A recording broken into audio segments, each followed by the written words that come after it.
प्रधान जी, सारे बुजुर्गों, नौजवान साथियों, मातृशक्ति, सबको मेरा हाथ जोड़कर प्रणाम। मेरे ख्याल से प्रशासन को पता तो लग ही गया कि ये लोग रुकने वाले तो हैं नहीं है और मीटिंग के लिए बुला रहे हैं। मेन तो मकसद ये देखो कि ये चावे के हैं और आपा के चावा, ये जो आपा ने देना चावे हैं आपा वो लेना चावा। हाँ, अग मारे जी में कुछ हो रहे, इनके जी में कुछ हो रहे।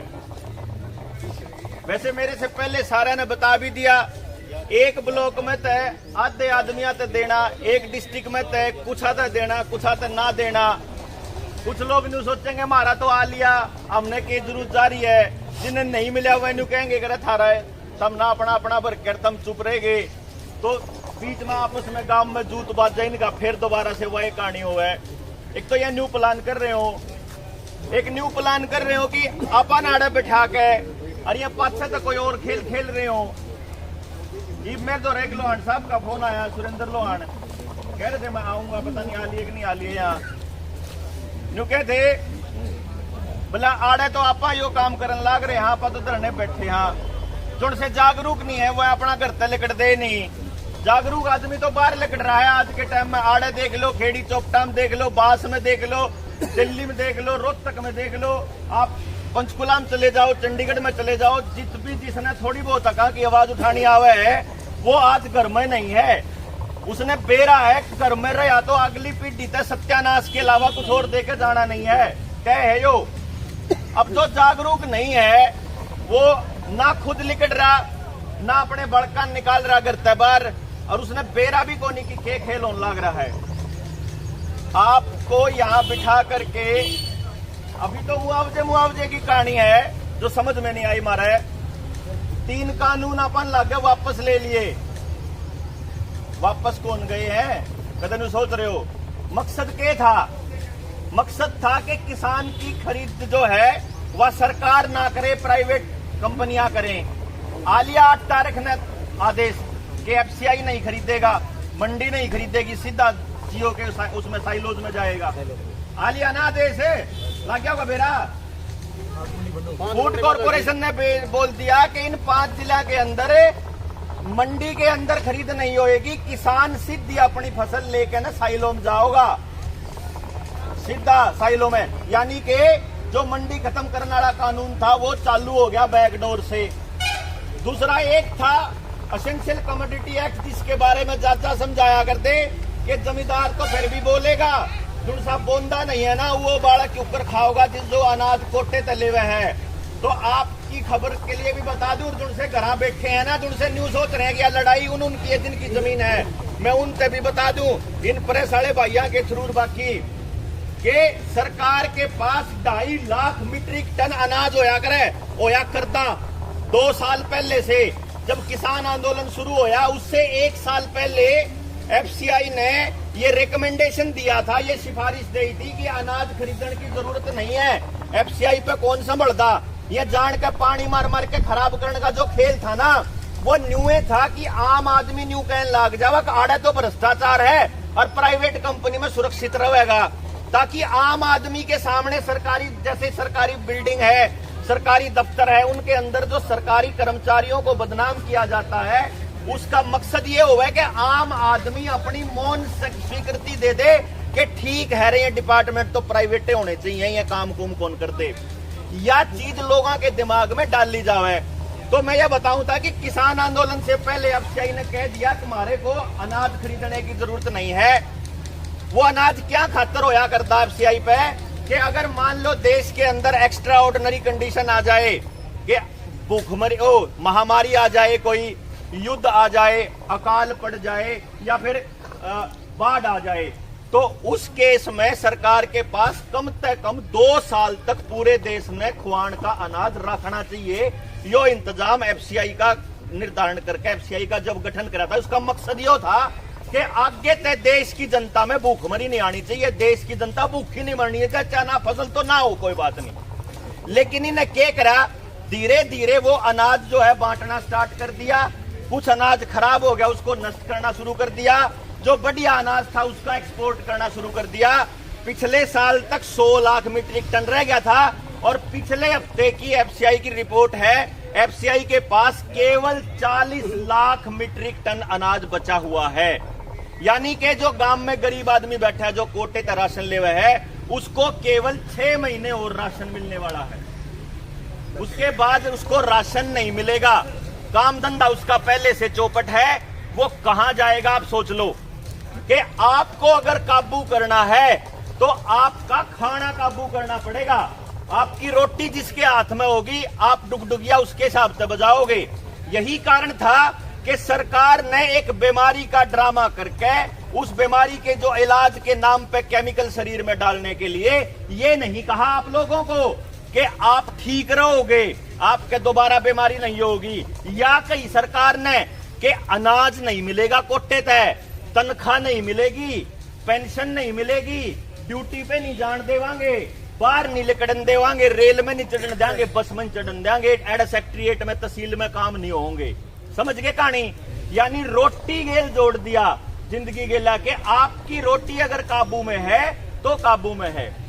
एक अकेला तबका था यो जमींदार आला, किसान आला, जो 1 साल इन कमीना के शामी छाती अड़ा के खड़ा रहा कि तू मार सके जितने मार ले, जितनी बलि लेना चाहे ले ले। इनके न्यू समझ में आ गया कि यो तबका खत्म करना जरूरी है। और तब से पिछले 2 साल से खेता में जो आपको बीज दिए जाते हैं, उन बीजा के अंदर बीमारी नए डाल की आन लगी। उनका बीज भी बाजार से लाने पड़े हैं, उनकी बीमारी भी बाजार तावे है, गेल्या बीज की गेल, और उन्हें कंपनियां की फिर आपने दवाई लेनी पड़े। आपका खेती करना इतना मुश्किल कर दिया कि डीजल भी महंगा, ट्रैक्टर भी महंगा, लोन भी ज्यादा, किसान क्रेडिट कार्ड के नाम पे किसान कर दिए कर्जदार, और फसल ही आपकी कोई खरीदने नहीं है आगे आने वाले टाइम में। तो जमींदार की जमीन नीलाम होने के लिए पहले से ही तैयार पड़ी है। गरीब आदमी की न्यू पड़ी है, जमींदार की न्यू पड़ी है। रह गए नौकरियां वाले, सारे के सारे डिपार्टमेंट धीरे धीरे बंद होने लग रहे होंगे। आपने समझ मान लग रही होगी। 3 दिन पहले का मुकेश अंबानी का बयान याद करो, जब उसने ये कहा था कि नौकरी नाकरी सपने का खेल है, आने वाले टाइम में सारा काम रोबोट करा करेंगे। यार संसद के अंदर बिल पेश कर दिया ना, प्रधानमंत्री ने न्यू कहा था कि आने वाले टाइम में खेती में फार्मिंग विदाउट फार्मर, जिसके रुक के हम 3 साल हो मारन लाग रहे। जिस टाइम पे बिल गेट्स आया था ना, यहाँ नीति आयोग में कह के गया था प्रधानमंत्री तक कि आने वाले टाइम में जमींदार खत्म करना जरूरी है, इसकी जमीन काबू करेगी। जब जमीन तो दे नहीं रहे जमींदार, तो ऐसा है कि एक डोला जो गलत फालतू डोला ला जाए तो लठबाज जा उधर पड़ोसी के ला, वो जमीन का इतना टुकड़ा ना देवे।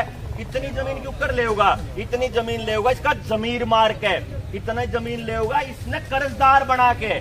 कर्जदार भूमि अधिग्रहण कानून जिस तरीके से लागू करा जा रहा है, वो सीधा सीधा आपकी जमीनों पे सीधे अटैक है।